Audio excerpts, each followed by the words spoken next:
नमस्कार। ये है फलक की कहानियों का अद्भुत संसार।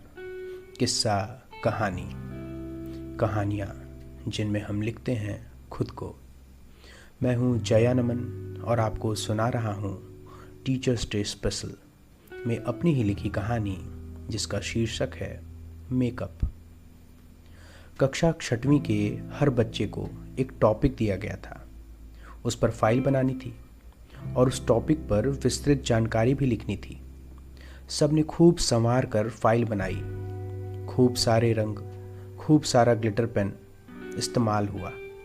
पर विक्रम इस काम में कच्चा भी था और उसे रंगों की समझ भी ज़्यादा न थी। उसने फैसला किया कि वो ज़्यादा तामझाम नहीं करेगा, बस जानकारी अच्छे तरीके से लिख कर ले जाएगा। शिक्षिका, जो कि अभी नई नई कुछ दिन पहले ही आई हैं, कक्षा में प्रवेश करती हैं। बहुत से बच्चों ने अपने आसपास ताज़ी हवा महसूस की और पूरी कक्षा में शांति छा गई, जैसे किसी देवी का अवतार हुआ हो। फाइल चेक होने लगी। बहुतों की तारीफ हुई, बहुतों की नहीं हुई, पर शिक्षिका ने बुराई किसी की भी नहीं की, ना ही डांटा। अब विक्रम की बारी थी। फाइल चेक होने लगी। शिक्षिका बेमन से पेन चलाने लगी। फिर बोली, विक्रम, तुमने फाइल में कोई कलर, कोई ग्लिटर पेन इस्तेमाल नहीं किया, ऐसा क्यों? विक्रम अपनी सीट के पास ही खड़ा हुआ और बोला, मैम, खूबसूरती तो सादगी में ही है।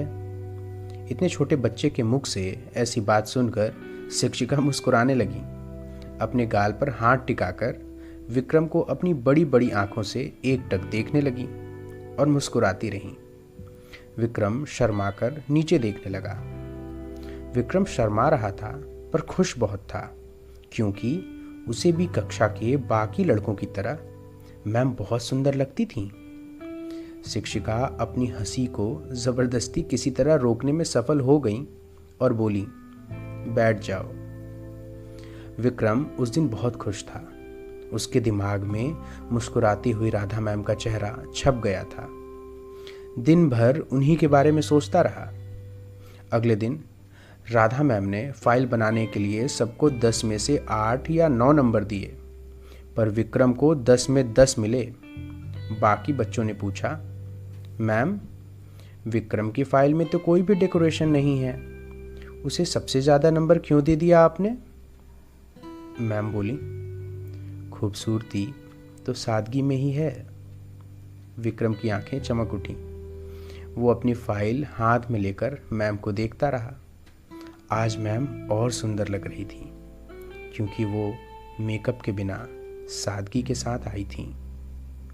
6वीं कक्षा के विक्रम ने फैसला कर लिया था, वह राधा मैम से ही शादी करेगा।